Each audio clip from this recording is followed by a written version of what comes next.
वो बंद, वैसे पूछ लो।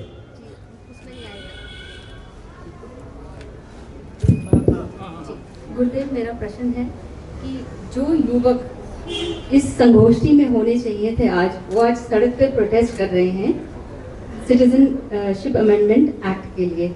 उन युवकों को आपका संदेश क्या है? क्या कह रहे? गुरुदेव, अभी जो बैठे बैठे कही। हाँ गुरुदेव, जो अभी संसद में कानून बनाए हैं नागरिकता संशोधन, अच्छा, उसके विरोध में जो प्रदर्शन हो रहा है उसको लेके रुचि आज भी हो रहा है? अभी भी थोड़ा बहुत चल रहा है। ठीक। वो यहाँ ना होकर वो वहाँ है, ऐसा उनकी यहाँ नहीं प्रदर्शन हो रहा तो अच्छा ही है ना, उनकी कृपा है ना। आपकी संगोष्ठी में उन युवकों को होना बैठिए पर वो प्रदर्शन कर रहे हैं। वो प्रदर्शन तो कर रहे हैं, लेकिन सुनिए, 25 वर्ष नहीं 15 वर्ष से लेकर 35 वर्ष तक के युवक ही 90% हमारे भावों को यूट्यूब के माध्यम से सुन रहे हैं। पहले उनको धन्यवाद देना चाहिए। अधिक आयु वाले नहीं सुन रहे ज़्यादा। आप ही ने ये शुरू किया। हमारे भृगु जी हैं और सर्वे क्या नाम है, सुरेश जी हैं, ये सब। एक ये कमल फुलेरा उत्तराखंड के हैं। इन सबों ने जो प्रकल्प तैयार किया है, हमें जो सूचना देते हैं, 15 साल से लेकर 35 साल के व्यक्ति ही ज़्यादातर इससे लाभ उठा रहे हैं। एक मेरा विचित्र अनुभव हुआ है। पहले लोग मुझे चुपके से उलाहना देते थे, आपकी भाषा बहुत कठिन होती है, समझ में नहीं आती। अब मैं क्या करूं, मेरे एक अध्यापक थे जो मुझको अपना पुत्र ही मानते थे, Ratnakant Jha, primary middle school में। उन्होंने हमको खेलने नहीं दिया, आधी छुट्टी में बैठा लेते थे, 3 पंक्ति देते थे, कहते थे इसे 30 पंक्ति बना के लाओ। एक लेख देते थे, कहते थे 3 पंक्ति में इसका सारांश लिख के लाओ। 3 पंक्ति देते थे, फिर कहते थे 3 शब्दों में सारांश लाओ। रत्नकांत झा जी का नाम लेते ही मुझे रोना सा, नरही गांव के थे वो। उन्होंने जो बीज बोया, 65 साल हो गए उसका अभ्यास करते करते। भाषा की दृष्टि से मेरी मातृभाषा हिंदी नहीं है, लेकिन हिंदी के ऊपर लट्टू होकर अपनी मातृभाषा भी प्रायः भूल ही गया। तो हमने एक संकेत किया, तो हमको लोग कहते थे सुगम बोला करिए, सुगम लिखा करिए। कभी कभी होता था कि लो अच्छाई बुराई हो गई। वाक्य विन्यास तो बहुत कठिन होता है। अच्छाई को ही दुनिया बुराई समझने लगी, अब मैं बुरा बनूं ये ठीक नहीं। तो अब मुझे बहुत प्रसन्नता होती है कि मेरा हठ योग सफल हुआ, क्योंकि जहाँ जहाँ अभी 5 प्रांतों में, दक्षिण भारत में गया, फिर महाराष्ट्र में गया, 6 प्रांत मध्य प्रदेश में गया, 7 अभी दिल्ली में आया हूँ, 8। तो दक्षिण भारत में भी यूट्यूब सुनने वाले ही युवक प्रश्न करता थे, और उनके प्रश्न का स्तर ऐसा था जो मैं समझ जाता था कि मेरा प्रवचन सुनकर ही यह प्रश्न कर रहे हैं। अब मुझे बहुत प्रसन्नता है कि मैंने हठयोग पूर्वक जो अपनी भाषा, अपने भाव में शिथिलता का परिचय नहीं दिया, उससे सबसे ज़्यादा युवक ही लाभान्वित हो रहे हैं। और पुरी में जितेंद्र महापात्र, मनोज जी, ये सब 3-4 युवक जब इंटर के विद्यार्थी रहे होंगे, हाई स्कूल के, तब मेरे संपर्क में आए। सबके 1-1, 2-2 बेटे बेटी हैं, वही सब मठ चलाते हैं। तो युवक जो संपर्क में आ जाते हैं, वह आश्रम के लिए उपयोगी, मठ के लिए उपयोगी, मतलब घर के लिए उपयोगी। किसी को गाली नहीं देते, चांटा नहीं मारते। राज्यपाल भी अगर जान जाएं कि आदित्य वाहिनी के ये हैं व्यक्ति, वो भी हाथ जोड़ेंगे। इतना प्रभाव है। 10,000 युवक हमारे पास केवल उड़ीसा में है, सबने सुना है आदित्य वाहिनी। तो उनको हो हल्ला करने दीजिए, लेकिन अगर उनको सूचना होती या वो इसके कुछ भी महत्व को जानते तो अवश्य आते। युवकों को हम उलाहना नहीं देते, क्योंकि सबसे ज़्यादा लाभ युवक ही उठा पा रहे हैं।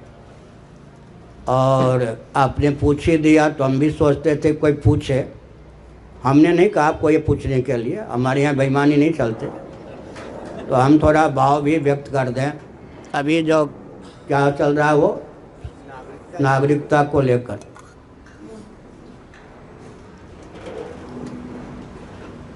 इसके बाद एक प्रश्न और, यह एक विश्व स्तर का गंभीर प्रश्न है, इसको उथले शब्दों में या उथली दृष्टि से नहीं लेना चाहिए। संयुक्त राष्ट्र संघ को इस गंभीर प्रश्न पर ध्यान केंद्रित करना चाहिए। आगे मैं क्या कह रहा हूँ या कहना चाहता हूँ या कहने जा रहा हूँ, विश्व में लगभग 70 देश मुसलमानों के हैं। 50-55 देशों में तो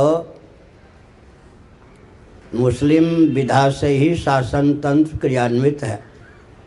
पूरे विश्व में 204 देश होते हैं। अधिकांश देश क्रिश्चियनों के हैं, बहुत से बौद्धों के भी हैं। अगर मुस्लिम देशों में मुसलमान कोई सज्जन उत्पीड़ित हैं तो वहाँ पर संयुक्त राष्ट्र संघ की ओर से या जनता प्रजा की ओर से शासन तंत्र के द्वारा मान्यता प्राप्त न्यायपीठ होनी चाहिए। वह व्यक्ति सुगमता पूर्वक धन खर्च किए बिना अपने उत्पीड़न को वहाँ अंकित करे, ख्यापित करे। न्यायालय गंभीरता पूर्वक उसके उत्पीड़न को ले, सामाजिक तंत्र को, शासन तंत्र को उसके उत्पीड़न से बचाने का मार्ग प्रशस्त करे। कदाचित कोई मुस्लिम तंत्र का व्यक्ति परिस्थितिवश देश छोड़ने के लिए बाध्य ही हो, किसी अन्य मुस्लिम देश में उसको मानवोचित शील और स्नेह की सीमा में नागरिकता दी जाए। ऐसे क्रिश्चियनों के जो देश बन गए हैं, उन देशों में कोई क्रिश्चियन परंपरा का व्यक्ति शोषित हो, तिरस्कृत हो, अपमानित हो, वहाँ एक त्वरित न्याय तंत्र होना चाहिए जिसके माध्यम से सरकारी दबाव से उसको मुक्त किया जाए। और कदाचित वह क्रिश्चियन तंत्र का व्यक्ति अपने देश छोड़ने की स्थिति में ही हो तो क्रिश्चियन किसी देश में उसको स्थान मिलना चाहिए। कम से कम भूटान, नेपाल और भारत, इन 3 देशों को हिंदू बहुल और हिंदुओं का राष्ट्र घोषित कर देना चाहिए। विश्व में कहीं भी हिंदू उत्पीड़ित हों या मुस्लिम, क्रिश्चियन आदि जिस देश में वो निवास करते हों उसको छोड़ने की स्थिति में हों तो भारत, नेपाल, भूटान में उनको स्थान मिलना चाहिए। इससे कोई उपेक्षित भी नहीं रहेंगे। ऐसा मैंने क्यों कहा, ध्यानपूर्वक सुनिए। पारसी, जिसको इटली आजकल कहते हैं, पहले पारस कहा जाता था वह देश, जहाँ की राष्ट्र की, देश की माननीय पुत्र वधू सुपर्णा जी हैं। जहाँ की सुपर्णा जी माने सोनिया जी, उनका नामकरण मैंने किया है सभा में, देश की माननीय पुत्र वधू सुपर्णा जी। पारस के व्यक्ति अग्नि लेकर विश्व में घूम रहे थे। उनको कहीं भी स्नेह, सम्मान, सुविधा मिलने की संभावना नहीं थी। वे दैवयोग से भारत की सीमा में आ गए। उस समय द्वारका के जो शंकराचार्य थे और उधर यादव राजा दोनों ने विचार किया कि अतिथि देवो भव तैत्तिरीय उपनिषद का उद्घोष है, इनको उचित स्नेह सुविधा और सम्मान पूर्वक भारत में स्थान मिलना चाहिए या नहीं।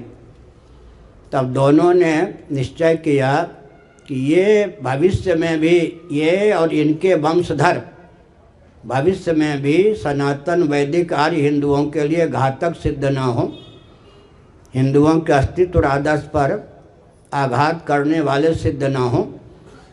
इस शर्त पर सुविधा दी गई, सम्मान दिया गया, स्नेह पूर्वक उनको बसाया गया। टाटा जैसे समृद्ध व्यक्ति पारसी हुए। आज भी पारसी अगर प्रार्थना करते हैं तो यादव राजा और शंकराचार्य के प्रति कृतज्ञता का परिचय देते हैं। इस राष्ट्र के प्रति कृतज्ञता का उन्होंने परिचय नहीं दिया। अतिथि देवो भव यहाँ हमारे लिए वरदान स्वरूप सिद्ध हुआ। लेकिन ईसा मसीह के अनुयायी पूरे विश्व में भटक रहे थे, कहीं उनको स्थान नहीं मिल रहा था। केरल के कालीकट में, क्या नाम है वही ना, हाँ, उनको हिंदुओं ने स्नेह पूर्वक, सुविधा पूर्वक, सम्मान पूर्वक बसाया। लेकिन भविष्य में क्रिश्चियन तंत्र ने हिंदुओं के प्रति क्या व्यवहार किया, इनको अल्पसंख्यक बनाने का प्रयास किया, वो घातक सिद्ध हो गए। आगे लीजिए, उन दिनों का मुस्लिम तंत्र, एक बात तो मैं कह दूं, सबके पूर्वज का नाम सनातन वैदिक आर्य हिंदू। विश्व में परिपूर्ण इतिहास किसी के पास नहीं है, केवल हमारे पास है। महाभारत, श्रीमद् भागवत से बोल रहा हूँ। मरीचि, कश्यप इत्यादि की धर्मपत्नियों के गर्भ से देवता आदि ही उत्पन्न नहीं हुए, गरुड़ भी उत्पन्न हुए, समझ गए, शेषनाग भी उत्पन्न हुए, सर्प भी, तरुलता, गुल्म, स्थावर प्राणी भी उत्पन्न हुए। महाभारत भागवत का अध्ययन कीजिए।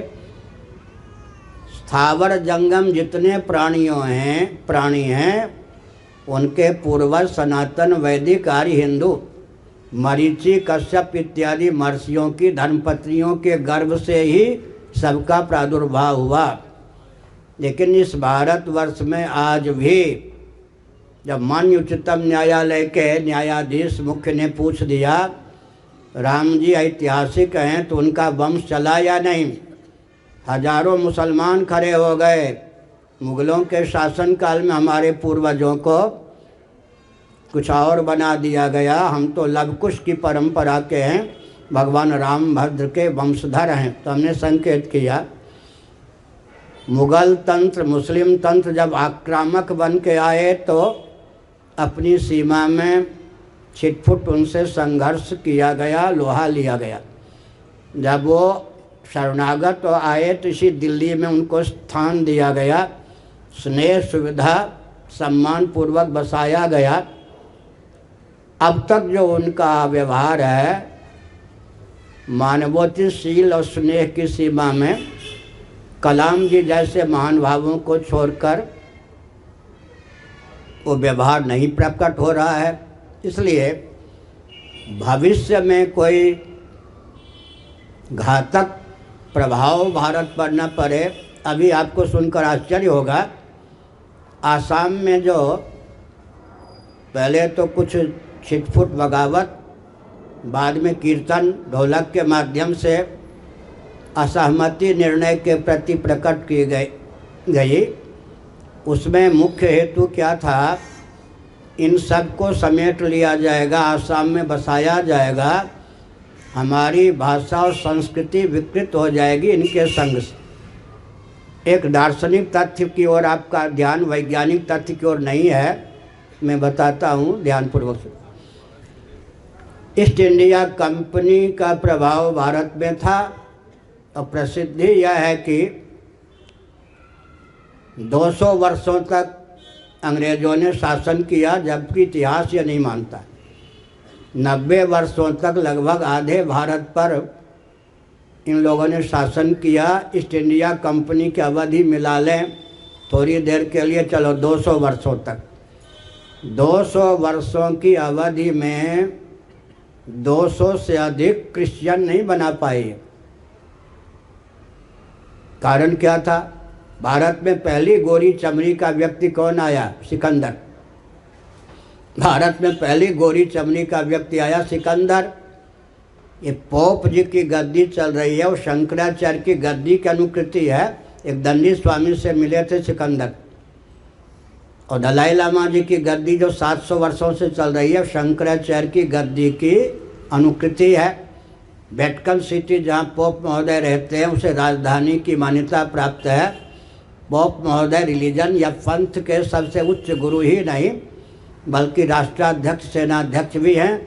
तिब्बत के संविधान के अनुसार माननीय दलाई लामा जी भी केवल बौद्धों के सार्वभौम धर्मगुरु ही नहीं बल्कि सेनाध्यक्ष और राष्ट्राध्यक्ष भी हैं। सुधन्वा जी ने जो प्रशस्ति पत्र भेंट की, भगवान शंकराचार्य को प्रशस्ति पत्र भेंट किया, उसमें स्पष्ट लिखा है कि 4 धार्मिक राजधानियां आपने बनाई, उसमें गोवर्धन मठ का प्रथम नाम। तो हमने एक संकेत किया। क्या संकेत किया? हमने ये संकेत किया कि अंग्रेजों ने मुसलमानों के नाम पर देश का विभाजन क्यों किया? शासक तो वो थे उस समय।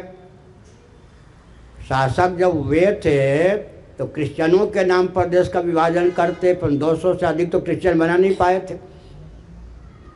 मुसलमानों के नाम पर देश का विभाजन यूँ हुआ कि मुसलमानों के साथ रोटी बेटी का संबंध हो गया था। अब वर्णाश्रम का महत्व ध्यान में आया या नहीं? इनके साथ रोटी बेटी का संबंध हो गया था, इनकी संख्या बहुत बढ़ गई थी। तो देश का विभाजन ये मुट्ठी भर क्रिश्चियनों के आधार पर कर ही नहीं सकते थे। तो रोटी बेटी की एकता ने हमारे लिए क्या किया जी? हमारे देश का विभाजन कर दिया। आपको मालूम है अंग्रेज़ों ने सबसे पहले क्या किया? 18वीं शताब्दी के बाद अफ़गानिस्तान को हमसे पृथक किया, फिर वर्मा को, श्रीलंका को पृथक किया, फिर 2 खंडों में भारत को विभक्त किया। फिर भारत के प्रधानमंत्रियों ने 11 बार देश का विभाजन, 9 बार देश का विभाजन किया। भारत के प्रधानमंत्रियों ने भी 9 बार देश का विभाजन किया है। तो मैंने एक संकेत क्या किया? जिनके साथ रोटी बेटी का संबंध नहीं हो पाया वे अपने नाम पर देश का विभाजन नहीं करवा पाए। जिनके साथ चमड़ी के मेल के कारण रोटी बेटी का संबंध हो गया उनके नाम पर देश का विभाजन हुआ और कई विभाजन का मार्ग भी प्रशस्त कर दिया गया। और भी कई विभाजन का मार्ग, उनके प्रभुत्व का मार्ग भी प्रशस्त कर दिया गया। एक बढ़िया चुटकुला सुनाता हूँ 2 मिनट में। एक दंडी स्वामी पूज्य उरियाबाजी महाराज के यहाँ वृंदावन में घूमने जा रहे थे। वो मैं नहीं था, कोई और थे। एक कोई व्यक्ति युवक मिल गया, महाराज बड़ी कृपा होगी, रात भर हमको ठहरा लीजिए, भोजन करवा दीजिए। आश्रम के प्रबंधकों को पूछे बिना उस युवक को ले आए, भोजन करा दिया और अपने कमरे में लिटा दिया। वो सब सामग्री लेकर सुबह जब सोए थे भग गया। तो रोने लगे तो आश्रम वालों ने और ताना कसा, आपको कम से कम प्रबंधकों को पूछना चाहिए था ना। तो उधर तो सामान चला गया, उधर आश्रम के व्यवस्थापकों ने खिंचाई कर दी। तो मेरे पास आए, दया बिना संत कसाई, दया करी तो आफत आई। समझ गए ना? दया बिना संत कसाई और दया करी तो आफत आई। भविष्य की ओर मैं संकेत करता हूँ। कदाचित कोई बना हुआ शरणार्थी ना हो, सचमुच में उत्पीड़ित शरणार्थी हो, तो भी भविष्य में उसके वंशधर कहाँ से जुड़ जाएंगे? जो उनका तंत्र है उसी से तो जुड़ेंगे। वो हमारे लिए फिर भी घातक सिद्ध हो जाएंगे। इसलिए मानवोचित स्नेह और सुविधा भी उनको प्राप्त हो, लेकिन सजातीय देश के द्वारा। समझ गए? और प्रयास यह किया जाए कि कम से कम जितना विभाजन अंग्रेज़ों ने भारत का किया और देश के मन चले सत्ता लोलुप अदूरदर्शी प्रधानमंत्रियों ने किया, उतना तो बृहद भारत होना ही चाहिए।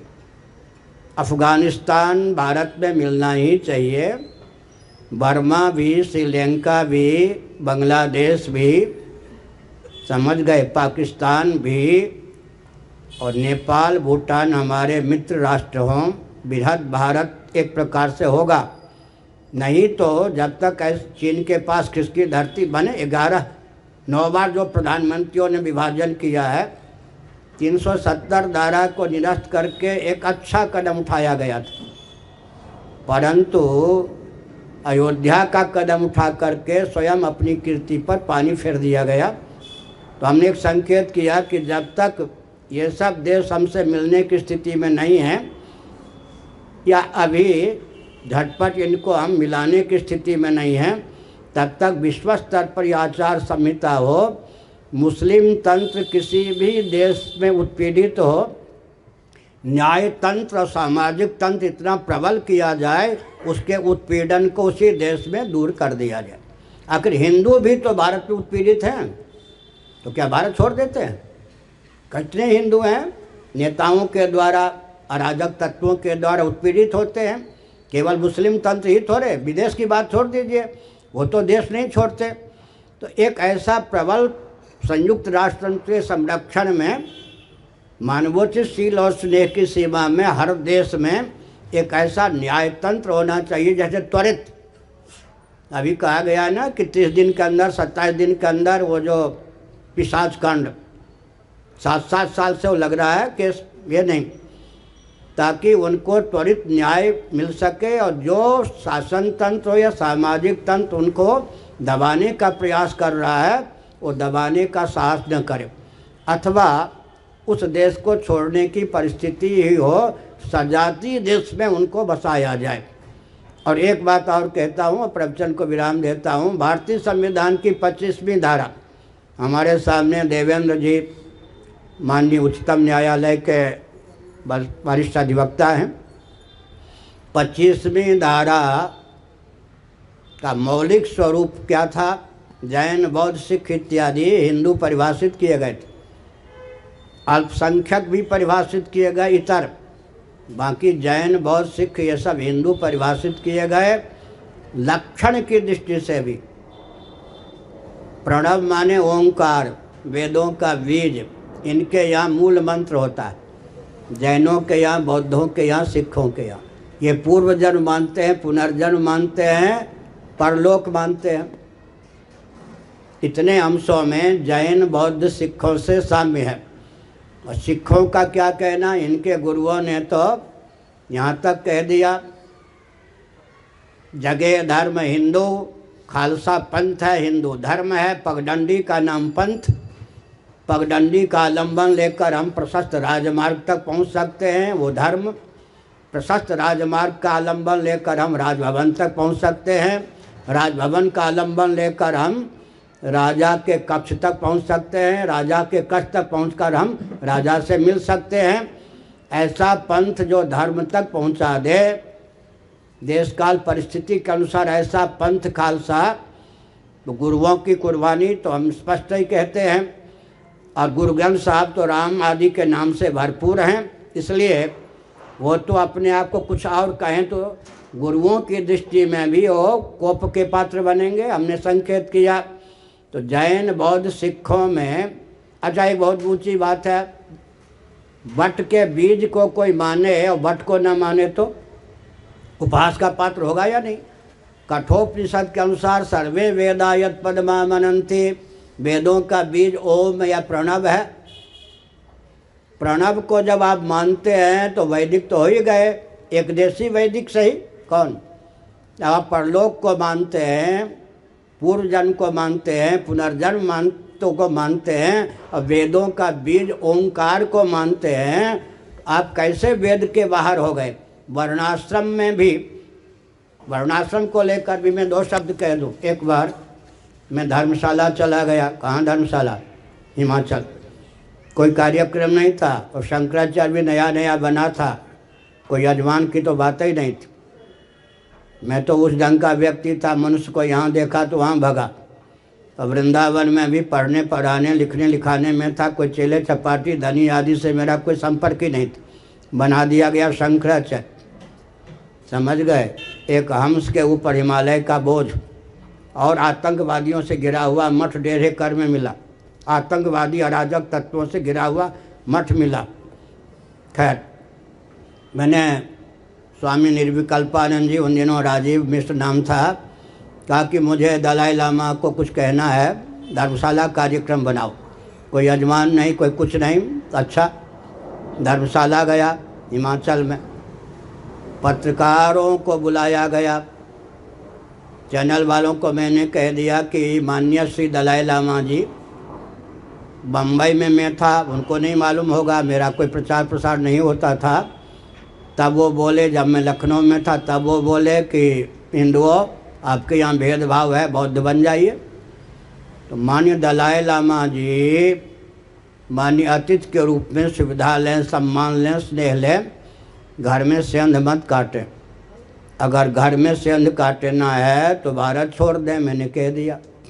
और इसीलिए मैं गया ही था, इसीलिए मैं गया तो जानबूझकर। अब ये तो ऐसा नमक मिर्च वाला संदेश बढ़िया छपने ही छपना था।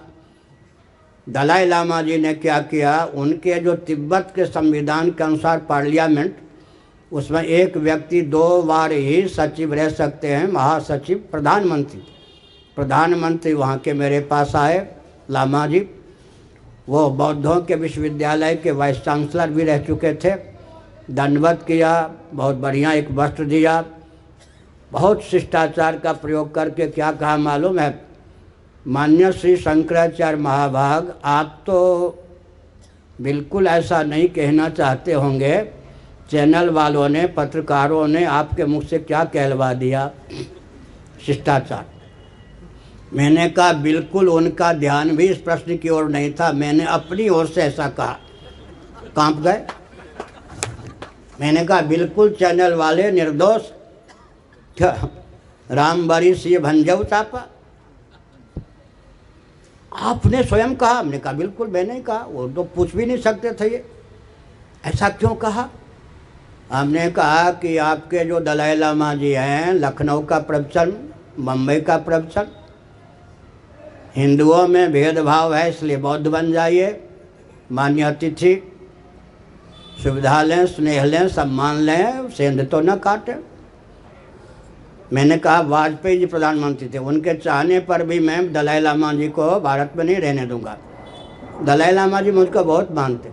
हमारे प्रतिनिधि इंदिरा जी झा जी का हाथ उन्होंने वही सभा में अपने सर पे रखा। अब हमको पत्र भी लिखा है, दलाई लामा जी ने इतना मार्मिक पत्र अपने हस्ताक्षर से लिखा है, मैंने भी जो उत्तर दिया है पुस्तिका में, उनका पत्र भी है, मेरा उत्तर भी। उन दिनों उस ढंग का परिचय नहीं था। फिर मैंने कहा कि सुनिए, आप प्रधानमंत्री हैं, बौद्धों के ग्रंथ में लिखा है, क्या लिखा है, बुद्ध जी का अवतार ब्राह्मण या क्षत्रिय कुल में ही होता है, किसी अन्य कुल में नहीं। हमने कहा परंपरा से ब्राह्मण क्षत्रिय आर्य समाजियों के यहाँ होंगे, परंपरा से ब्राह्मण क्षत्रिय तो सनातनियों के यहाँ होते हैं। फिर आप कैसे कहते हैं कि हम हिंदू नहीं और हिंदुओं के यहाँ भेदभाव है, ये भेदभाव नहीं है क्या। बुद्ध का अवतार ब्राह्मण या क्षत्रिय कुल में ही होता है, आगे निषेध है, अन्य किसी कुल में नहीं। उन्होंने कहा अंदर की बात तो यही है, तो हमने कहा बाहर क्यों अलग बोलते हैं, घोषित करें कि आप हिंदू हैं। तो हमने संकेत किया। और इतिहास देखिए, बौद्धावतारे जब हम कहते हैं तब कहाँ से बोल रहा हूँ, भविष्य पुराण। ये जो बौद्धावतारे हम लोग पूछ करते हैं, 2 मिनट और, भगवान विष्णु के अवतार जो बुद्ध हुए ये ब्राह्मण कुल में हुए। दशावतार जो भगवान के हैं उसमें ब्राह्मणों सुन लो, 2 बनचर 2 वारिचर, 4 विप्र के ग्वाल, तुलसी दशरथ सुवन विन को कर सके निहाल। तुलसीदास जी के नाम पर है, पर किस तुलसीदास जी का वचन, उनके ग्रंथों में यह पंक्ति नहीं है, लेकिन मूल संस्कृत वचन हमारे पास है और यह वचन याद है। दुई वनचर नृसिंह भगवान वराह भगवान, दुई वारिचर मत्स्यावतार कच्छपावतार, दुई वनचर दुई वारिचर, चार विप्र, चार तो इधर चले गए, 6 में से 4 ब्राह्मण कुल में भगवान का अवतार। वामन भगवान किस कुल में, परशुराम जी किस कुल में, आगे कल्कि भगवान किस कुल में होंगे, और बुद्ध भगवान जिनको हम कहते बौद्धावतार है, जिनके नाम पर वो ब्राह्मण कुल में हुए। अब गौतम बुद्ध क्षत्रिय कुल में हुए, इतिहास भी यही कहता है कि बुद्ध जी का अवतार या ब्राह्मण कुल में होता है या क्षत्रिय कुल में हो गया। और बुरा ना मानो, एक क्षत्रिय कहाँ के, नेपाल के, बुद्ध गौतम बुद्ध बाबा हो गए, छात्र धर्म गया नेपाल का, भारत का तो चला ही गया। एक क्षत्रिय जीवन के चरम काल में अवधूत वृत्ति से रहने लग गए भगवान ऋषभदेव, श्रीमद् भागवत वहीं लिखा है कि इनके नाम पर जैन संप्रदाय आगे चलेगा। उनके पोता ही नहीं, भगवान ऋषभदेव की रहनी को न समझने के कारण वो एक नया पंथ चलावेगा, श्रीमद् भागवत। तो ऋषभदेव जी भी क्षत्रिय कुल में थे, और महावीर जी ब्राह्मण कहाँ थे, क्षत्रिय कुल में, बिहार में। ठीक है, एक बार मैं कार में बैठा था, एक पुलिस, उन दिनों तो एक कार मिलना भी बहुत कठिन, वहीं एक पुलिस वाला भी था बैठा हुआ। उसने कहा बिहार, बिहार बड़ा खराब है। हमने कहा हाँ, मुस्कुरा के बताओ। बिहार, जैन को उसने जन्म दिया, बौद्ध को उसने जन्म दिया, सिखों को उसने जन्म दिया, देश को बांट दिया। गुरु गोविंद सिंह जी का जन्म कहाँ हुआ, और महावीर जी का, और कहाँ तप किया इन्होंने, बुद्ध जी ने। हमने मुस्कुरा दिया। तो हमने क्या संकेत किया, ध्यान गया। एक गौतम बुद्ध क्षत्रिय होके हो गए बाबा, एक क्षत्रिय कुल में उत्पन्न महावीर जी हो गए बाबा। ध्यान गया। क्षत्रियों ने जब बाबा होना शुरू कर दिया तो छात्र धर्म हमारा शिथिल पड़ गया। तो दोनों क्षत्रिय कुल के थे या नहीं, और ऋषभदेव क्षत्रिय कुल के थे या नहीं, तो कैसे जैन कह सकते हैं। उनका जो विवाह होता है जो भी वैदिक विधा से ही होता है या नहीं। इसलिए हमने संकेत किया एक लाभ होगा अगर भारतीय संविधान की 25वीं धारा यथावत क्रियान्वित हो जाए, तो पूरे विश्व में जितने सिख जैन बौद्ध हैं वे सब भी हिंदू हो जाने के कारण नंबर नहीं, जनसंख्या की दृष्टि से दूसरे, नंबर 2 क्यों कहें, दूसरे स्थान पर हिंदू आ जाएंगे या नहीं।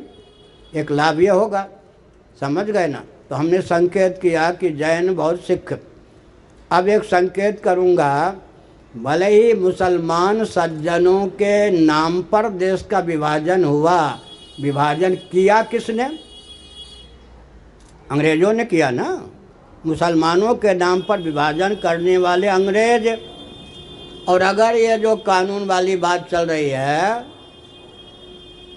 अगर चल रही है तो थोड़ा विचार कीजिए, जिन्होंने देश का विभाजन किया उनके प्रति इतनी सहानुभूति क्यों। ध्यान गया, उनके प्रति इतनी सहानुभूति क्यों। इसलिए हमने संकेत किया। अभी आपको नेपाल का नहीं मालूम होगा, सुविधा के नाम पर नेपाल में सीधे हिंदुओं को क्रिश्चियन बनाया जाता। देखो, 9 साल की बालिका को इंजेक्शन देकर 15 साल का बना दिया जाता, और तस्करी हो रही है। नेपाल की स्थिति इतनी दर्दनाक है। और फिर क्या, जो गरीबी से तंग होकर के भी हिंदू बने रहते हैं, उनको द्राविड़ प्राणायाम बौद्ध बना करके फिर क्रिश्चियन बनाया जाता। आप लोगों को नहीं मालूम होगा। नेपाल की सारी समस्या मेरे पास आती है। उनको सीधे क्रिश्चियन न बना करके बौद्ध बना करके फिर प्रकारांतर से उनको क्रिश्चियन बना दिया जाता है। तो हमने एक संकेत किया, जिन जिन तंत्रों ने शरणागत होने के बाद भी उनके वंशधरों ने भारत के लिए घातक होने का प्रकल्प तैयार किया, तो सावधानी बरतनी चाहिए। बहुत बढ़िया रामचरितमानस में, शरणागत के हो देव सजय निजहन हित अनुमान, ते नर पातक, ये सब तिनहि बिलोकर हान। शरणागति का भी महत्व है, लेकिन वही दया करी तो दया बिना संत कसाई, दया करी तो आफत आई। कहीं भविष्य में उनके द्वारा या उनके वंशधरों के द्वारा हिंदू ही क्या अपनी संस्कृति, भाषा इन सब को समाप्त न कर बैठें। इसलिए शरणागति का सिद्धांत संयुक्त राष्ट्र संघ के अनुरोध से ऐसा व्यवस्थित हो कि जो जिस तंत्र का व्यक्ति है उसी तंत्र के राष्ट्र में उसको बसा दिया जाए। और भारत, नेपाल, भूटान, कम से कम बर्मा, श्रीलंका भी छोड़ भी दें, भारत, नेपाल, भूटान, कम से कम ये 3 जो हिंदुओं के देश हैं, विश्व में कहीं भी हिंदू उत्पीड़ित होकर उस देश को छोड़ना चाहता है, इन 3 देशों में उसको स्थान, सुविधा, सम्मान मिले। नारायण।